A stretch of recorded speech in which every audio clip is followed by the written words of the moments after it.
आकाशवाणी भोपाल से प्रस्तुत हैं प्रादेशिक समाचार।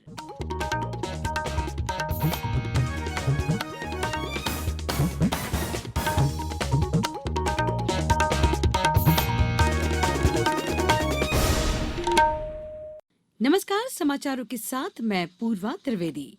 पहले एक अपील। देश कोविड टीकाकरण अभियान के अंतर्गत 150 करोड़ टीके लगाने की दिशा में निरंतर आगे बढ़ रहा है। कोरोना वायरस का नया वेरिएंट मिलने से चिंताएं बढ़ी हैं। इसे देखते हुए श्रोताओं से हमारी अपील है कि यथाशीघ्र दोनों टीके लगवाएं और अन्य लोगों को भी टीके लगवाने के लिए प्रेरित करें। कृपया 3 सरल उपायों का पालन करें। मास्क लगाएं, 2 गज की सुरक्षित दूरी बनाए रखें, हाथ और चेहरा साफ रखें। कोविड से संबंधित किसी भी जानकारी और मार्गदर्शन के लिए राष्ट्रीय हेल्पलाइन नंबर 01123978046 और 1075 पर संपर्क करें। अब इस बुलेटिन के समाचार। सबसे पहले मुख्य समाचार। राज्य निर्वाचन आयोग ने ओबीसी के लिए आरक्षित पंच, सरपंच, जिला पंचायत और जनपद पंचायत सदस्यों के निर्वाचन की प्रक्रिया स्थगित की। इसी शैक्षिक सत्र से ली जाएगी प्रदेश में 5वीं और 8वीं कक्षा की बोर्ड परीक्षाएं। देश के 11 राज्यों में अब तक मिले ओमिक्रॉन के 101 मरीज और विश्व स्वास्थ्य संगठन ने बच्चों के लिए बनाई गई देशी कोरोना वैक्सीन कोवोवैक्स के आपात उपयोग को दी मंजूरी।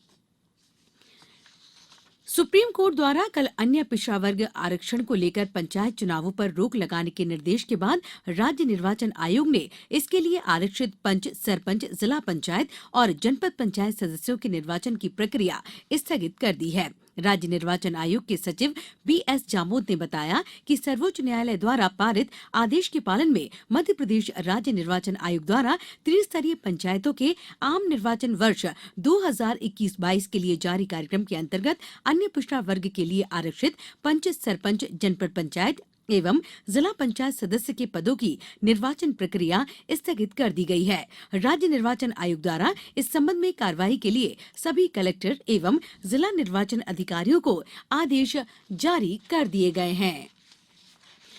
प्रधानमंत्री नरेंद्र मोदी आज उत्तर प्रदेश के शाहजहांपुर में दोपहर 1 बजे गंगा एक्सप्रेसवे की आधारशिला रखेंगे। वे रोजा ग्राउंड में जनसभा को भी संबोधित करेंगे। गंगा एक्सप्रेसवे का उद्देश्य देश के विभिन्न इलाकों में सड़क आवागमन में लगने वाले समय को कम करना है। प्रधानमंत्री कल गोवा जाएंगे, जहां वे गोवा मुक्ति दिवस समारोह में भाग लेंगे। कार्यक्रम के दौरान श्री मोदी ऑपरेशन विजय के स्वतंत्रता सेनानियों को संबोधित करेंगे। गौरतलब है कि गोवा मुक्ति दिवस हर वर्ष 19 दिसंबर को मनाया जाता है। ये दिवस भारतीय सशस्त्र सेनाओं द्वारा गोवा को पुर्तगाली शासन के मुक्त कराने के लिए संचालित ऑपरेशन विजय की सफलता के उपलक्ष्य में मनाया जाता है। प्रदेश में इस सत्र से 5वीं और 8वीं कक्षा की बोर्ड परीक्षाएं ली जाएंगी। इसकी व्यापक तैयारियां की जा चुकी हैं।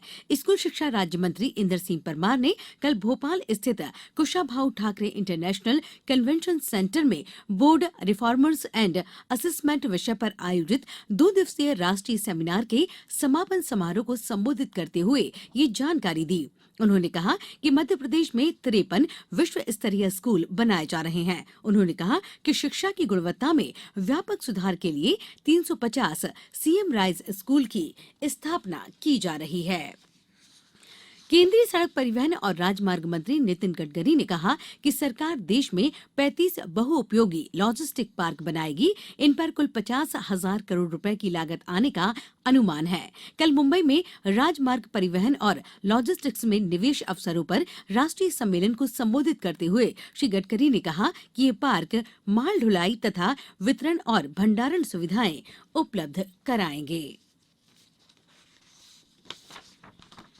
इंडस्ट्रियल और इंजीनियरिंग एक्सपो के रूप में प्रदेश की सबसे बड़ी औद्योगिक प्रदर्शनी की शुरुआत कल इंदौर में हुई। लाभ गंगा कन्वेंशन सेंटर में आयोजित इस प्रदर्शनी में देश भर की 200 कंपनियां अपने उत्पाद का प्रदर्शन कर रही हैं। एक्सपो का उद्घाटन पुलिस आयुक्त हरि नारायण चारी मिश्र और सांसद शंकर लालवानी ने किया। अब समाचारों में वक्त है एक अंतराल का।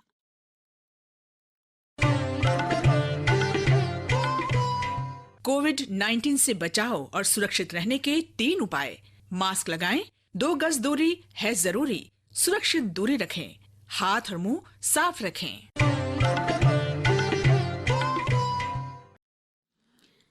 ब्रेक के बाद समाचारों में एक बार फिर आपका स्वागत है। देश के 11 राज्यों में अभी तक ओमिक्रॉन के 101 मरीज सामने आए हैं। कल नई दिल्ली में संवाददाताओं का ये जानकारी देते हुए स्वास्थ्य मंत्रालय के संयुक्त सचिव लव अग्रवाल ने बताया कि महाराष्ट्र में 32, दिल्ली में 22 और राजस्थान में 17 लोग नए वेरिएंट ओमिक्रॉन से संक्रमित पाए गए हैं। उन्होंने बताया कि ओमिक्रॉन वेरिएंट अभी तक विश्व के 91 देशों में फैल चुका है। श्री अग्रवाल ने लोगों से अपील की कि वे कोविड का टीका अवश्य लगवाएं और महामारी से बचाव के लिए नियमों का पालन करें। प्रदेश विधानसभा का 5 दिवसीय शीतकालीन सत्र 20 दिसंबर से शुरू होगा, जो कि 24 दिसंबर तक चलेगा। मुख्यमंत्री शिवराज सिंह चौहान मंत्रालय में आज शाम 5 बजे विधानसभा सत्र की तैयारी बैठक में शामिल होंगे। विधानसभा सत्र के दौरान सुरक्षा व्यवस्था को देखते हुए भोपाल पुलिस आयुक्त मरकंद देउस्कर ने विधानसभा भवन के आसपास के क्षेत्रों में प्रतिबंधनात्मक आदेश जारी किए हैं। विश्व स्वास्थ्य संगठन ने सीरम इंस्टीट्यूट ऑफ इंडिया ने बच्चों के लिए बनाई गई कोरोना वैक्सीन कोवोवैक्स के आपात उपयोग को मंजूरी दे दी है। संगठन के अनुसार इस फैसले से कम आय वाले देशों और अधिक लोगों को वैक्सीन आपूर्ति करने के प्रयास में तेजी आएगी। संस्था के मुख्य कार्यकारी अधिकारी आधार पूनावाला ने ट्विटर पर कहा कि कोविड के विरुद्ध संघर्ष में ये एक और महत्वपूर्ण उपलब्धि है। प्रदेश में बीते 24 घंटों में कोरोना के 21 नए मामले सामने आए हैं, जबकि 16 मरीज संक्रमण मुक्त होकर अपने घर पहुंचे हैं। नए मरीजों में इंदौर के 8, भोपाल के 8, उज्जैन के 2 तथा अनूपपुर, जबलपुर और रायसेन के एक व्यक्ति शामिल हैं। इसे मिलाकर अब राज्य में सक्रिय प्रकरणों की संख्या 176 हो गई है। प्रदेश में कल 2,90,106 लोगों का टीकाकरण किया गया। इन्हें मिलाकर राज्य में अब तक वैक्सीन के 9,74,63,000 से अधिक डोज लगाए जा चुके हैं। अब कुछ समाचार संक्षेप में। राज्य विधानसभा के अध्यक्ष गिरीश गौतम आज रीवा में all India federation of tax practitioners द्वारा आयोजित विंध्य टैक्स कॉन्फ्रेंस में मुख्य अतिथि होंगे। नगर निगम इंदौर में महिला सफाई मित्र और समुदायों के लिए जल सफाई और स्वच्छता की आवश्यकताओं पर आज से 2 दिवसीय कार्यशाला का आयोजन किया जा रहा है। डिंडौरी में प्रधानमंत्री कृषि सिंचाई योजना के तहत स्प्रिंकलर सेट के लिए इच्छुक किसान 26 दिसंबर तक ई कृषि यंत्र पोर्टल की वेबसाइट पर ऑनलाइन आवेदन कर सकते हैं। अनूपपुर में विदेश भ्रमण से लौटे व्यक्तियों की अनिवार्य रूप से कोविड जांच कराई जाएगी। नीमच के ग्रामीण क्षेत्रों में शुद्ध पेयजल पहुंचाने के लिए शासन द्वारा कई नल जल योजनाएं स्वीकृत की गई हैं। निवाड़ी में कल स्वतंत्रता संग्राम सेनानी दादा नारायण दास पटेल की पुण्यतिथि पर विभिन्न कार्यक्रमों का आयोजन किया गया। कटनी के शासकीय मॉडल उच्चतर माध्यमिक विद्यालय में संभाग स्तरीय स्काउट प्रशिक्षण शिविर का आयोजन किया गया। पन्ना में पुलिस स्थापना दिवस पर बेहतर कार्य करने वाले 60 अधिकारियों कर्मचारियों को सम्मानित किया गया। मुरैना में पंचायत चुनाव के मद्देनजर अब 20 दिसंबर तक संबंधित थानों में शस्त्र जमा किए जा सकेंगे। मंदसौर में जिले के प्रभारी मंत्री राज्यवर्धन सिंह दत्तीगांव की अध्यक्षता में जिला स्तरीय क्राइसिस मैनेजमेंट समिति की बैठक हुई।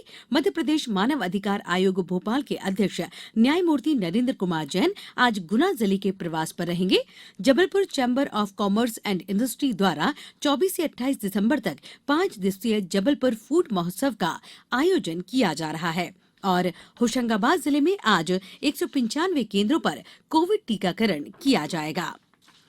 इस बुलेटिन के अंत में फिलहाल एक अपील, मास्क और 2 गज की दूरी, हाथ धोना भी है जरूरी। नमस्कार।